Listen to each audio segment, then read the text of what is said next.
What is up?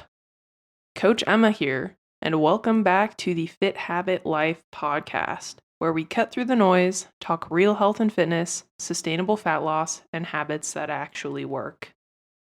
So today, I'll be talking about the silent fat loss killer. You know what it is? It's stress, and what you can do to regulate your stress so you can get better, more consistent results that are sustainable. So this episode's for you if you're hitting your workouts, watching what you're eating, but the scale is not budging. Usually, especially with the type of people that I work with, the missing piece is stress. They're doing so much that it tends to downregulate their metabolism, skyrocket the cravings. So on the weeks, like Monday through Friday, they're killing it, and then the weekend comes and they go nuts. They overindulge, overdo it with the alcohol. And then all those things impact your sleep, impact your recovery. As I said, downregulate your metabolism.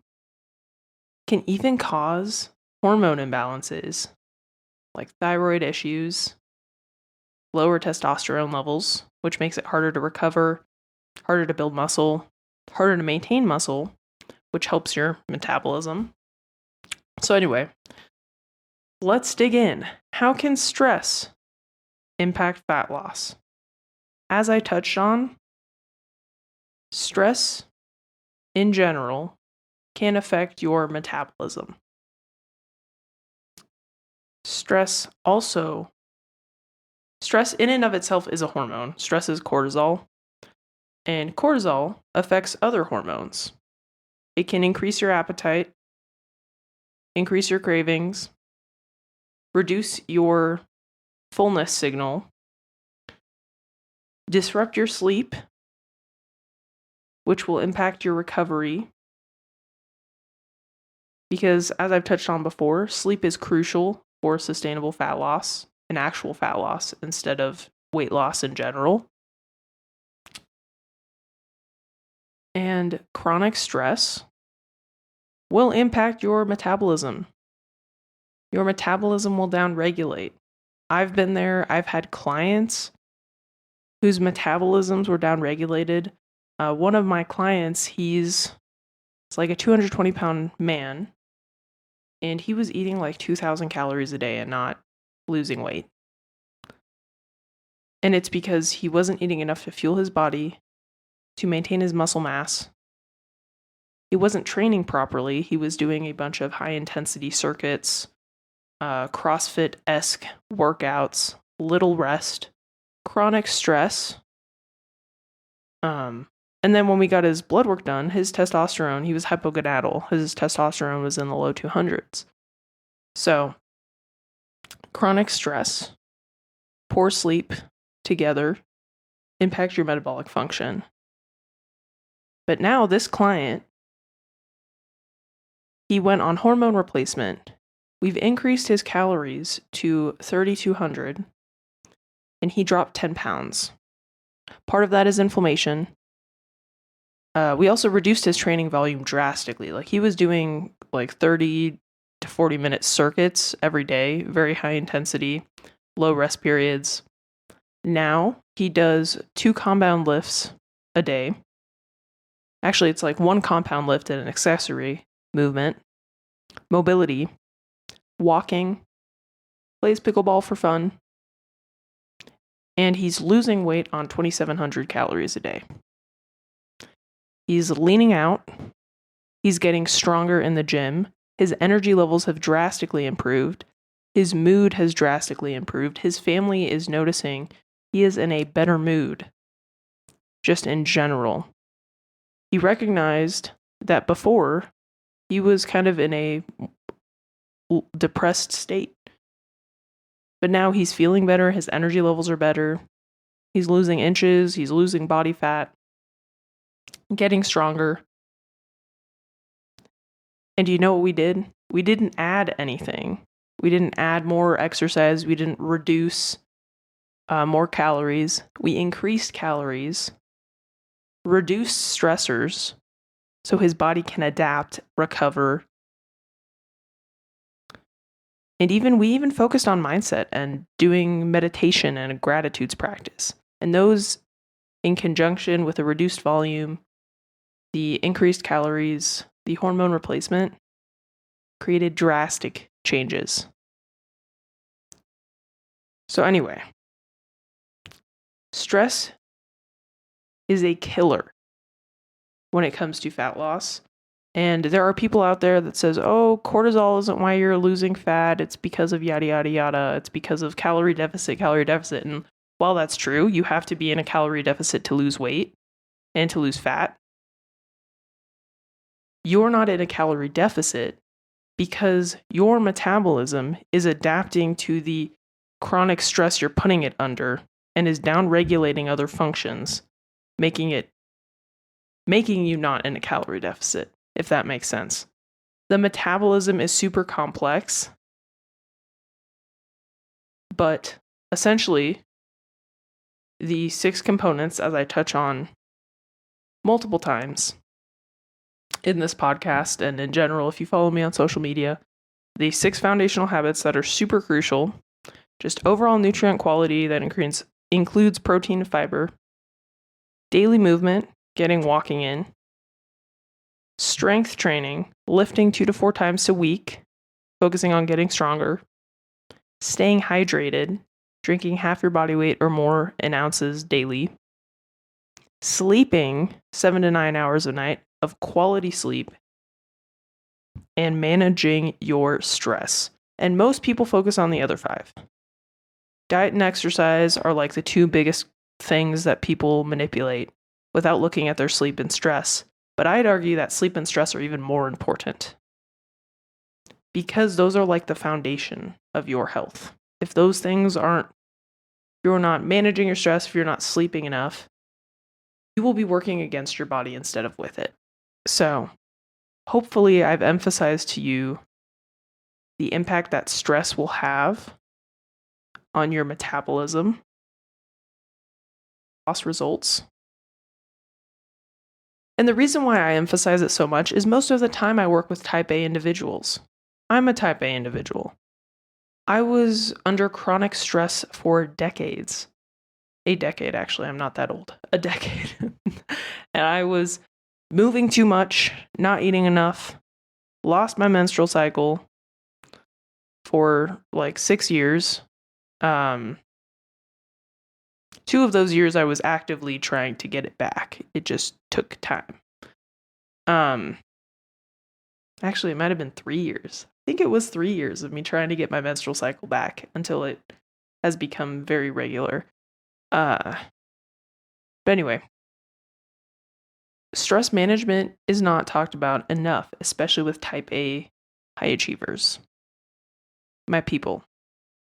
So that is why I wanted to dedicate this episode to it and give you actionable things that you can do right now to improve your fat loss results so you can get more out of your workouts, spend less time in the gym, have better energy to show up for your family, friends, other fun hobbies and things you like to do, and be in a better mood and just live a better life.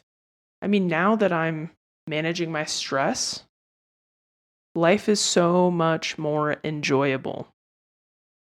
So much more enjoyable. I don't have constant cravings all the time. I'm not constantly fatigued. I'm in a better mood. I'm less irritable for the most part.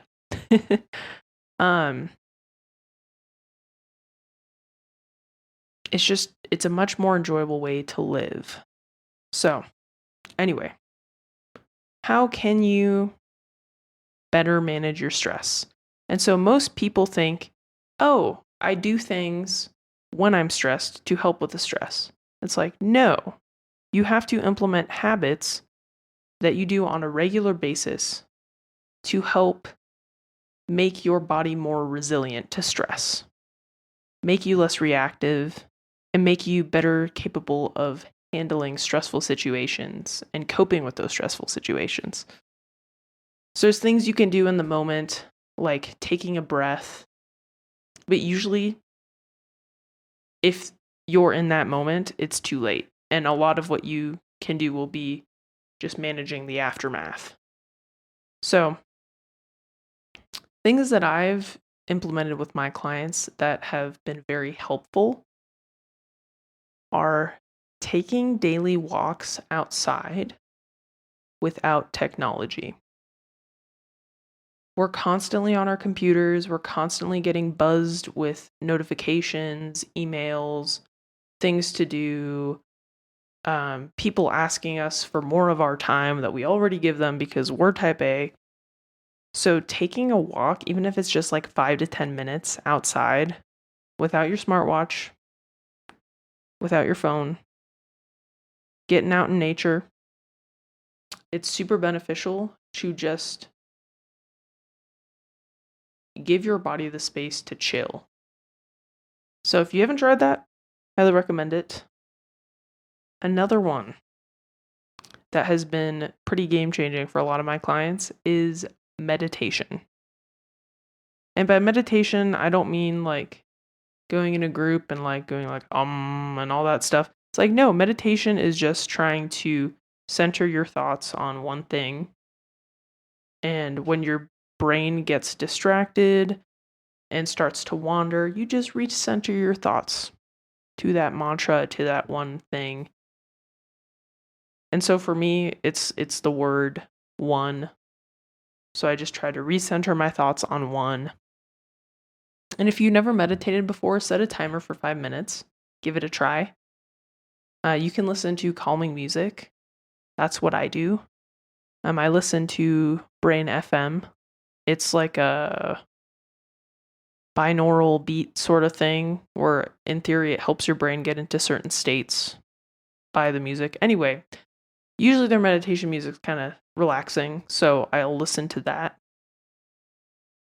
And just doing that for the past like month has really helped me in my daily life. And I only do 5 minutes a day. I want to build up to 15 to 20.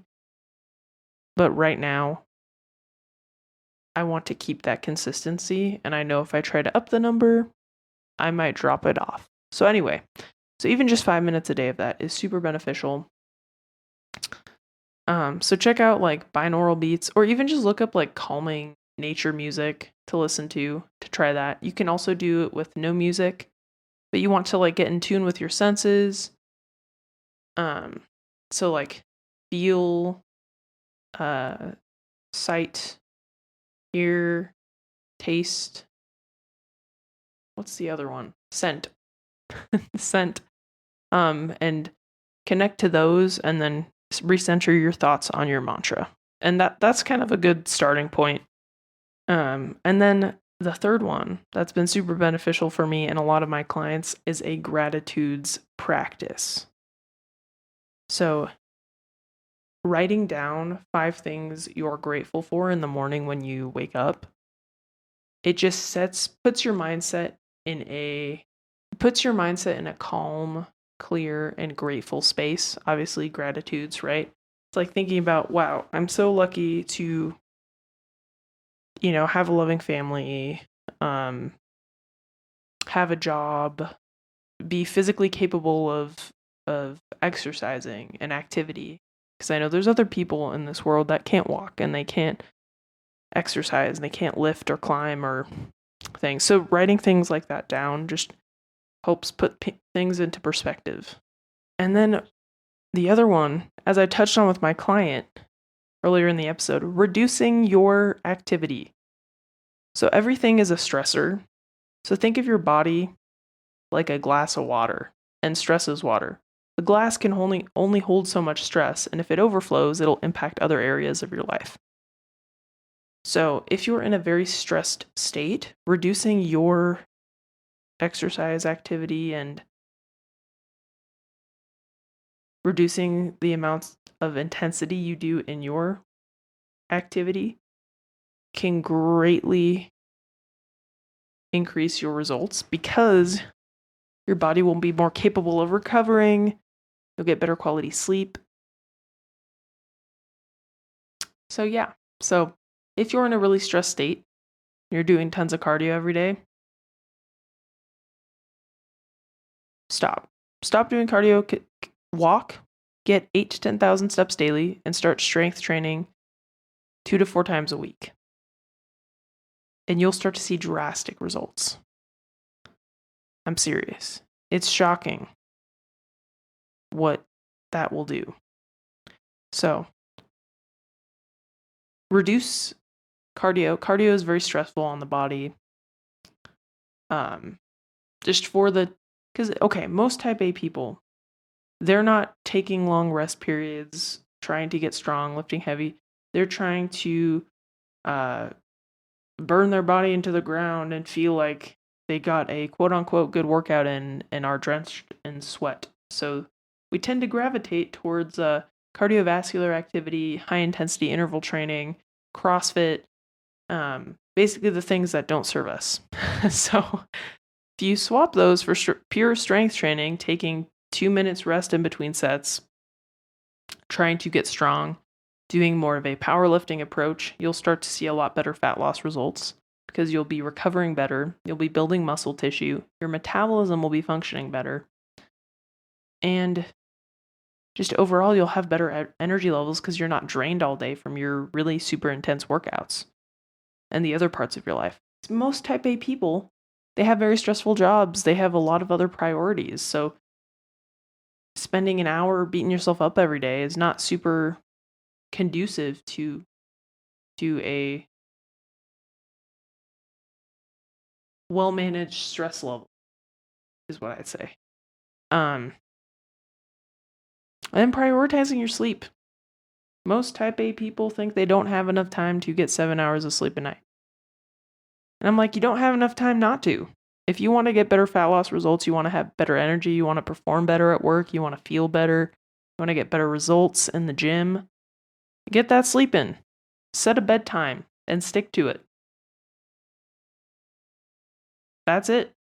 Even do some wind down routine, 30 minutes before bed, open up a relaxing book, turn down the bright lights, and chill. And these are some red flags that your stress is too high and could be impacting your weight loss results, which I probably should have talked about first, but that's okay. A couple red flags. Your strength is not improving. You're getting weaker in the gym, or your strength training results have plateaued. Number 2, you're constantly fatigued all the time. You're just very tired. Number 3, you're very easily irritable. You blow up at simple things. You don't have... You're basically in fight or flight. So something happens and it's bloom, blow up, or bloom, boom, get out.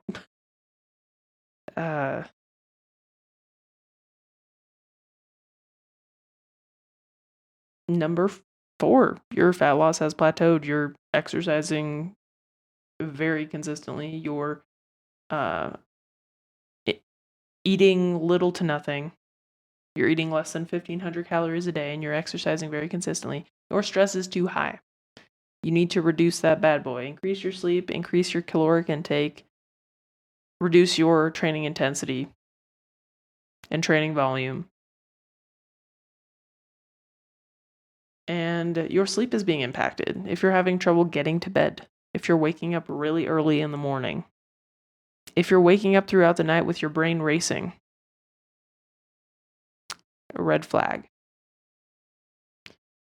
If you have low libido, if you're not recovering very well from your workouts, if you've got some brain fog going on,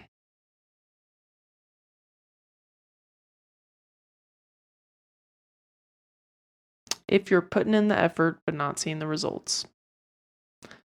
So anyway, I forgot what number red flags, but those are red flags. So if you're experiencing those, that means you need to prioritize your stress management.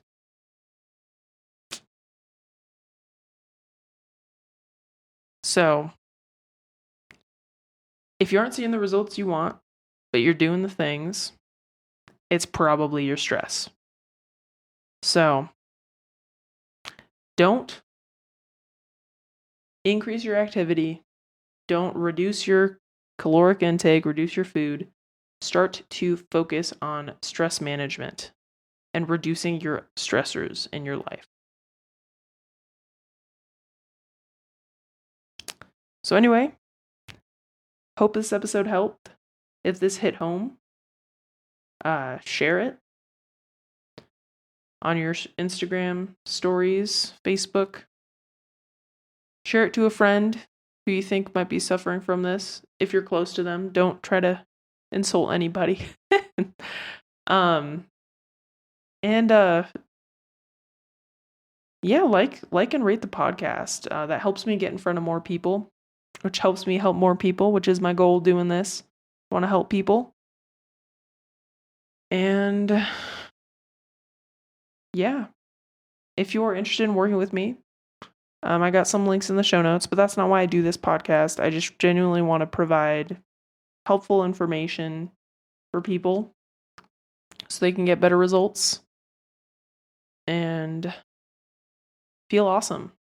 So anyway, I'll see you in the next one.